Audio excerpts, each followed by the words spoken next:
and I'm now going to officially start. Welcome officially to this incredible webinar.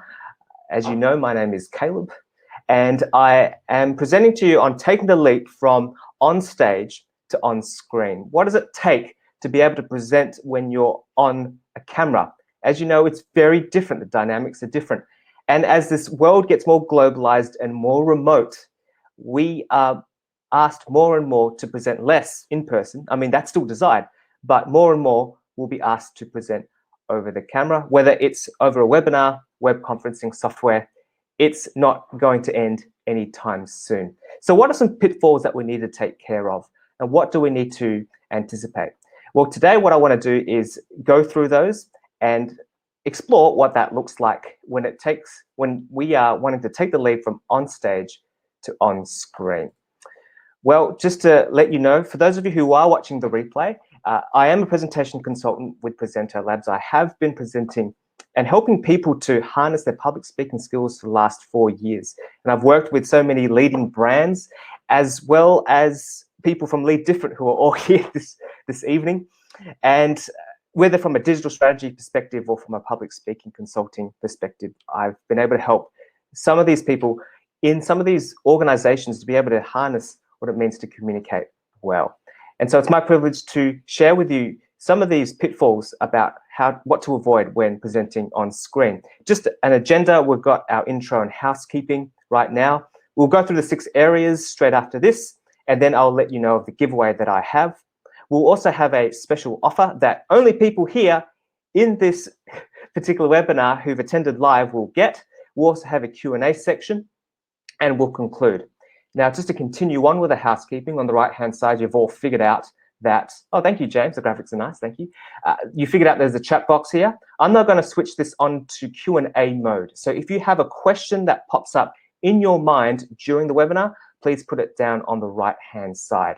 You'll see that there will be some polls, a video, some offers that'll pop up, some files that'll pop up during the course of this webinar, just to keep you on your feet and ensure to play nice. Please don't be sarcastic in the question and answer section, because I can't tell tone through text. I don't think anyone can. So I think we've got that all under control, and I believe we're ready to start. But before we do, I want to ask you a question. Have you run a webinar before? Have you run a webinar before? Put in your answers there in the poll. I actually don't know if any of you guys have actually run a webinar in the past, so feel free to answer that. That's now live if you click on the poll section, if you've run a webinar before. And someone has said yes, great. So I don't know if that's 2 or 3 of us who've said yes, but looks like we've all run one before. So we're sort of familiar with the technology here. One person, I believe, has said no. Okay, sweet. So have you run? So we've got a mix here. We've got a mix of people who've run a webinar, some who haven't yet. Thank you for answering that. Now, when it comes to running a webinar, certain things to avoid. And so let's go through the first one right now. When you're on stage, you don't always need to tell us where you're going. If you've ever been to a TED Talk or even to a stand-up comedy set, they don't always say, okay, guys, good to be here tonight. Hey, I'm going to let you know, I'm going to tell you 3 jokes, and I'll have a punchline at the end of them, and then I'm going to conclude. Like, they don't set it up like that. There is no reason to do it, because for some reason, when we're in the room with one person, it's like a conversation. We can start with a story, and we can inductively go on a journey of what it means to go through with them, or to actually listen to their speech whilst they do so. In a webinar context, you don't get that luxury. In fact, on an on-screen environment like a webinar, you need to signpost. The reason why signposting is important is because the webinar environment is very fragmented. You've got a screen here, a square of me here on the top right-hand corner. You've got polls and chats on the right-hand side. There's so many different factors going on, and so it can be quite disconcerting, a little bit. It's very isolating, the attending a webinar environment, and as a result, you need to signpost to give us closure as to where we're going. Signposting is a term which we use in presentation land, basically telling people where you've been and where you're going to go. So for example, at the start of this presentation, you would have seen an agenda pop up, because the reason why it's important to signpost is because 70% of our webinars are actually educational. Organizations who actually put together webinars, 70% of them actually have them for educational reasons. Wherever they see themselves in the marketing funnel, whether they're prospects or whether they're existing clients, most webinars are designed for educational reasons. And so when it comes to delivering any presentation, we have the general purpose for any presentation is to either inform, persuade, entertain, or inspire. Every time you watch a TED Talk, for example, there is a mix of inspiration and information. When we look at a stand-up comedy set, for example, that's mostly to entertain. When it comes to maybe a preach on a Sunday at a church service, or an after-dinner speech, an inspiration, that's generally what the purpose for that speech is. But when it comes to webinars, the primary purpose is to inform and to persuade as well. So probably a mix between these two here, information and persuasion. Not necessarily for entertainment, inspiration, even though they can have those elements, it's usually for information and for persuasion as well. So some practical tips. Remember to include an agenda at the start of the webinar. That's the front slide with the word agenda, and actually go through what you're going to go through. Also, give your audience a roadmap update through your presentation. So we've got 6 points coming up. At some point, at several points during this webinar, I'm going to let you know that we've covered these certain points and we've got so-and-so to go.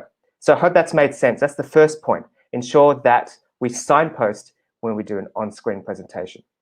Okay, how are we going? How are we going so far? I've turned this back to chat mode. Just say, you're doing great, Caleb, or just say, you're understanding what's going on.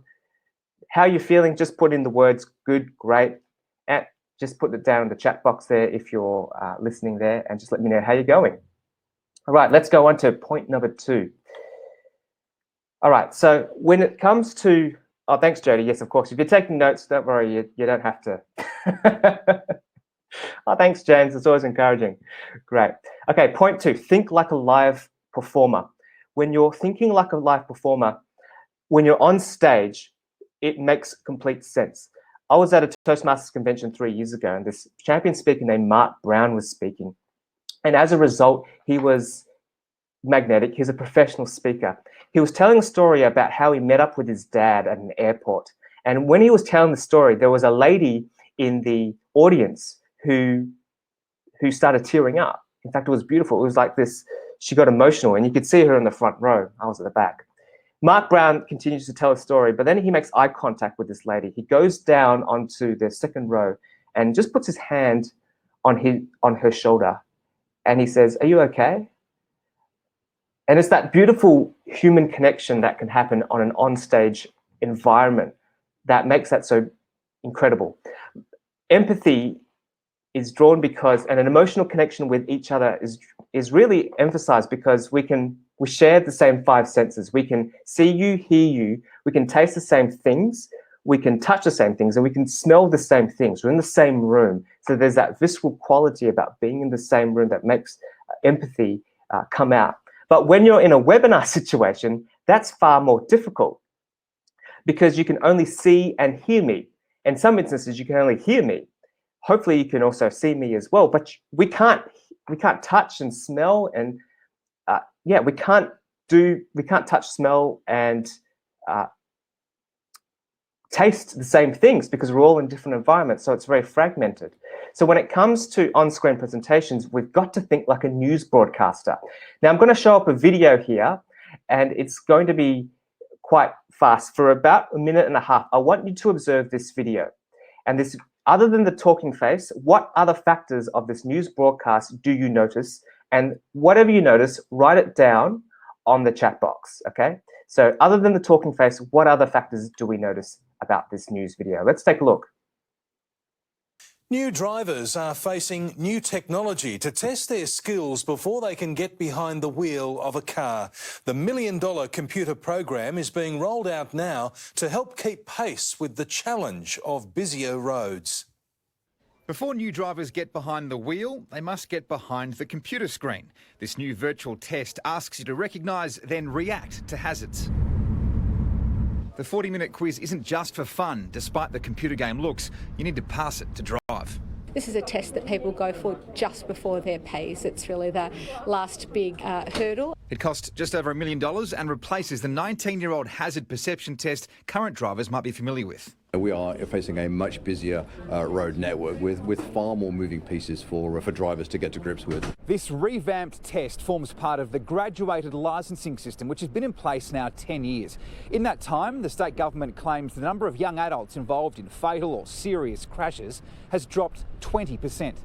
But distractions like mobile phones are a growing problem. This test doesn't touch on them. Instead, that's up to driving instructors and parents to set the example. That's probably the number one risk that all qualified drivers face, and it's important that new drivers, as they come out, learn that from the get-go. The new hazard perception test is being installed across the state. Blake Johnson, 7 News. Wow, so that was a Channel 7 video. What did you guys notice about that particular news broadcast? Other than the talking face, I don't think I've got anyone chatting in the chat box, but my hope is that you would have noticed that there were graphics appearing on screen. There was cuts between different people. There were cuts between different pieces of footage, otherwise known in the industry as B-roll. There were different aspects of the news broadcast. So there was a slow, clear voice, expressive background, and image to tune into the topic. Absolutely, bang on there, Jody. Yes, there was a deliberate pace that was understandable to the audience. Lots of B-roll there. That's absolutely, James. That's absolutely correct. So we saw this dynamic play out in the news broadcast. So as a result, we need to think like a news broadcaster when we are hosting a webinar. We can't so much think on our feet like that. There's lots of graphics, lots of emotion. Absolutely. So we've got to take these principles into consideration when hosting a webinar. So we've got to think like a news broadcaster. So practically, what can this look like? Well, here's a PowerPoint slide, which is which you don't have to deliver when you're on a webinar. I mean, you see these types of slides all the time in every presentation. It's boring, question, bullet points. Instead of that, think like a news broadcaster. They've got like interesting graphics. So instead of bullet points, we've got a map instead. We've got symbols along with each point. So you've got to think more visually.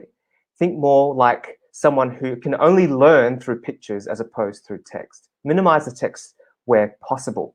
So when it comes to some practical tips on online presenting, get familiar with the interaction and media options on your webinar technology and rehearse. It's actually really important to rehearse. The software we're using is Webinar Jam, and they enable you to actually rehearse your content and actually upload all the media or the images beforehand so you can test it out at your own volition.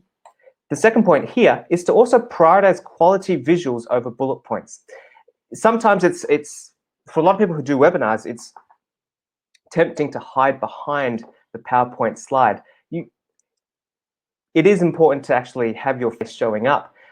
However, prioritize quality visuals over bullet points, over text. That's what I would recommend when presenting online. Okay, so how we're going so far, we talked about signposting and we're talking about thinking like a news broadcaster. All right, Rich, almost at the halfway point now. The audience is likely to be focused on you. That's what happens when you're on stage. The audience will likely be focused on you. You've got the lights on you, camera action is all on you. However, when it comes to an online environment, you've got digital distractions galore. As a result, this is mayhem. Now, I can't see you, right? Obviously, you know that. So I don't know if you're feeding your child. I don't know if you're looking after them. I don't know if you're sort of distracted and you've got another tab open. You might. If you're watching this replay, you might have 2, 3 other things open and you've got me in the background. I can't compete with that. I mean, imagine doing that during a live performance. I mean, everyone's just on their phones or on their tablets, like browsing online, and I'm trying to speak to them. You can get away with that in a webinar environment. And so how do we mitigate against that? Well, I'd say you've got to make your webinars highly interactive. Leverage the tools that are available to you in your webinar software to interact with your audience, and strategically have interaction points every 5 to 10 minutes in your presentation. And we've done that already. You've answered polls. I've asked you to chat in the chat box. I've asked you to look at a video and then submit your answers to me. There's so many interaction points that I've implemented in this webinar, and that's what I encourage you to do in yours as well. And quality audio and decent lighting is paramount. You can see that I've got a pretty modest setup here, but you can see that I've got a lapel microphone set up to my laptop and a very basic 3-point setup. I've got my my stormy clouds outside, the daylight coming through here. I've got a special LED light that I got from my office here, and I've got my my roof light turned on. So there's 3 light points that are pointing to me. It's like a basic 3-point system. So make sure lighting's important, but also audio is crystal clear as well. And I hope that that is, and you don't have to spend a lot of money. You know, natural daylight is a great way to leverage good light. And a lapel microphone is very cheap these days. You can get one on eBay and connect it straight into your computer. So ensure that you plan interaction points, and quality audio and decent lighting is paramount to mitigate against digital distractions. All right, let's move on to the 4th point. We're halfway through. Reading the room is easier on stage. We were at a conference room earlier today, James and I, and we could tell who the queen bee in the room was. We could tell by their body language, by their facial expressions, by their smile, their enthusiasm. We knew who was in the room and who dominated it. On a webinar situation, we can't tell.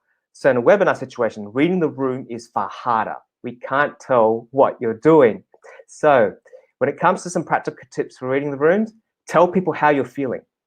When it comes to the nature of presenting on screen, it's important to say, guys, I'm actually really excited to present this webinar, or I'm really excited to point this tip, or I hope you're excited to go through this point with me. When we tell people how we're feeling, then it actually gives us a cue to remember, oh, wait a minute, yeah, they're excited. And their facial expressions back that up as well. The reason why that's important to tell people that you're excited, you don't have to do that on stage, but on screen you will have to, because there's only so much detail you can see on my face. Now, if I minimize my slides here, you can still see in pretty clear quality how I look like, but nothing beats the real thing. Nothing beats real eyeballs to eyeballs. Nothing beats me being in the same room with you. And as a result, there's only so much nuance and complexity that you can see in my facial expressions over camera. However, when it comes to mitigating against that on a webinar, tell people how you're feeling as well. All right, what else can we find out as a practical step? Keep the camera on at all times. It's tempting to hide it. It's tempting to hide the camera. I don't want you to see me. I'm not wearing anything decent. No. Keep the camera on. We want to have as much empathy and emotional connection with you as much as possible. Leverage facial expressions and gestures aligned with your content. If your content is about something quite drastic or quite sad, then it's needless to say, don't have a huge smile on your face. But if it's about content you're excited about, make sure that your gestures and your enthusiasm come through to that camera screen. And that comes with good practice and good feedback as well. Okay, so where we are so far, we've signposted. We talk about think like a news broadcaster. We're talking about beware of digital distractions and reading the room, how to mitigate against that, all those barriers with virtual technology. All right, let's go to point 5. On stage, it takes up more time and moolah. It takes up more time and money when you've got to deliver in person. If you have to organize a venue, you've got to think about setup, think about audio, visual setup, maybe some refreshments for the people who are going to enter into the room. You've got to think about driving and transportation costs. There's all these physical costs you've got to consider. So when you do on-screen presentations, it takes up less time and money. Now, when you do your first webinar, it takes a heck of a lot of time because you're getting used to the technology. But as soon as you get rolling, you get used to it. And so be encouraged. Webinars are a great way to communicate with your audience because they do take up less time and money when compared to organizing a real life event.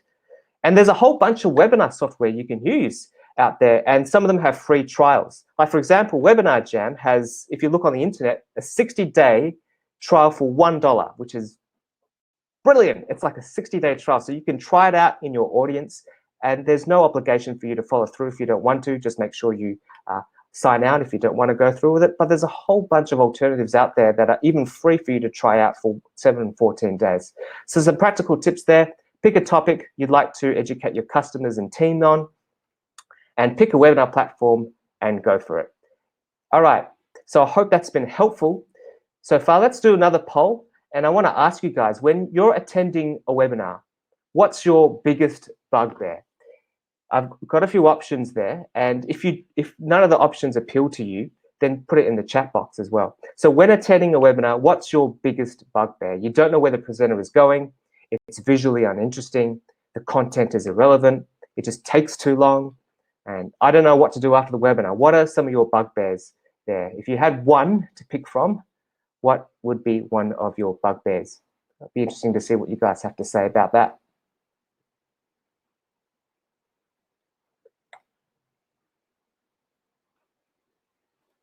All right, irrelevant content. That's so one person's voted for that. Maybe two people have voted for that. Maybe 3 of you voted for that. I actually don't know. I can't see. Okay, here we go. Another person has voted for, I don't know what to do after the webinar. Okay, we'll be answering that question soon after. Someone's added something else. Irrelevant content as well. Okay, great. And also if it gives no value and it's just a sales pitch. Absolutely, I agree 100% there, Jody. If it's just a sales pitch, yeah, it's a waste of time. And that's why 70% of webinars are educational, because they need to give value to our audience. It's a really good pickup there. All right, very good. So let's talk about call to actions, our last point. On stage, call to actions involving physical goods are easier. Now, I know some of you have books that you can sell at the back of a room after you finish presenting. That's so much more easier because your participants can get that straight into their hot little hands after the talk. However, when it comes to webinars, that's far more difficult, because then you've got to get their email, you've got to get their address, physical address, then you've got to post the book out to them, and it's just a little bit more cumbersome there. So what's easier when it comes to call to actions on webinars is collecting information. It's actually more harder to collect information when you're doing an onstage speech, because as a result, what happens is that you've got to get people to get their phones out, or you've got to get people to pass a clipboard around and get to write their name and email address down. With an on-screen, you can leverage the technology that you have already. People are already on their screens or on their mobile. Just get them to send them a link and get them to fill out their details. So it's far more easier to collect info as a call to action over a webinar. And so there's various forms you can use. You can use TalkBook, which is a website that James and I use quite a bit. So that's talkbook.co. I'll put that in the chat there so you can see what that's all about. You can also use Google Forms as a form collection device as well. And you don't even have to have that Google Forms URL to be perfect or easy to remember. Remember, you can always just paste the link into the chat box for people to click on. And there's also lead pages as well, which I recommend if you want a really nice, snazzy, paid-for service, where a landing page that you can design and collect people's information through as well. So some call to actions some practical tips when it comes to call to actions. Always have one. Always have a call to action. You always want to tell the people where you want them to do. And then also have a special call to action for those who have attended live. And I think that really rewards attention. Attention is the most valuable and sacred commodity we have when it comes to speaking or presenting in any form. So I encourage you to really have a special call to action for those people who have attended live, because they really have, they've really taken the time to see this and to get some value from this presentation. So we've covered it so far. Signposting. think like a news broadcaster. Beware of digital distractions. Reading the room can be harder, so we need to mitigate against that. The advantage is that it takes less time and money, and the call to actions involving collecting information is easier. Okay, so when it comes to the giveaway, there's a good question which Jody has posted up, which I'll answer during the question and answer, but I will talk about the giveaway. If this has been of any value to you, I am now going to share this checklist with you. It's a printable checklist that you'll be, of all the points we talked about today. So that's ready for you to access as well. And when it comes to my call to action, well, here it is. Well, for those of you who have attended live, the online presentation improvement in 2 weeks. It's my Speakup Mastermind group that I have shared with some of you previously. But here we have a Speakup Mastermind Online, where you get to present a webinar to 2 or 3 other people, and you get to hear them speak, you get to deliver your own presentation, and then you get to hear them as well. You get to give them feedback, and you get to receive feedback from them. And then in the second week, we do it twice. You see real improvement in your presentation performance. And for those of you who've attended, it's $20 for the next 24 hours. And sign up as well. You can sign up on the website. If you look on the right-hand side, the offers button should have popped up, and you should be able to sign up right now for only $20. And I believe that is now in action. For the next 24 hours, you'll be able to sign up to Speakup Mastermind. So whilst some of you guys peruse through that, I'll now go to Q&A. And the first question from Jody is, would you advertise a live incentive ahead of time to get more in? I would advertise the thought or the idea of a live incentive ahead of time before I got in. And that's what I did on my landing page. As you saw on the registration page, I said there'd be a special offer to a ridiculous price to get in on a mastermind group that I'm hosting to help you improve your online performance. So that is what I would recommend. That's what I recommend. You don't want to give it away, but you want to give some of it away. You want to give a teaser to the audience to really incentivize them attending live. That's what I would recommend anyway. So can you email a link for us to sign up? Yes, I can email that, and that will be at the email that comes 24 hours after this replay, James. That, if you look at the offers section, if you click on the sign up for only $20, it actually gets you to the page where you can actually sign up. So you can actually do that right now, but I can definitely email you a link for you to sign up. All right, do you have any other questions when it comes to webinars or presenting in general? Feel free to put it in the chat box. There's also another question that I read somewhere, and they were talking about what happens when the internet goes down. And it's like, oh yeah, gee, what happens when that happens? Especially if it's live. You want this to be perfect. And so what happens is that I would recommend a hotspot ready to go to switch over to Wi-Fi when that happens. James has asked, what's the optimal time for a webinar? They say between 20 and 40 minutes. Under 20 minutes is a bit too short, but 40 minutes, yeah, 40 minutes is pretty good. In fact, that's very meaty and very value. Well, there should be a lot of value there for 40 minutes. If you can also include the Q&A section, you can also modify that appropriately, but let's say 20 to 40 minutes would be a good time. I think we are really smashing it here. I probably have time for one more question when it comes to doing webinars. But if there are no questions, I'll also share with you what happens if you do want to sign up to Speakup Mastermind and how that's going to work, because it's not like with a Speakup Mastermind in person where we all get to be in the same room for 2 weeks.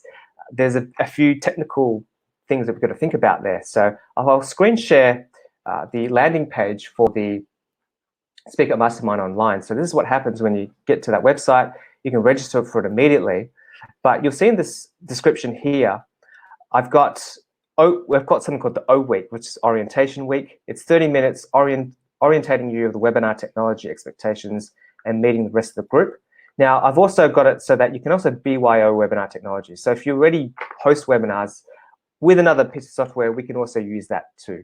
But this O week is important for you to attend so that we can get all on the same page of how we access each other's webinars come first week. First week, we deliver the first webinar presentation and receive feedback from the rest of the group. And then the second week, we deliver the webinar again, but with the feedback from the first week. We get to identify what our presentation strengths are and what we need to work on for next time.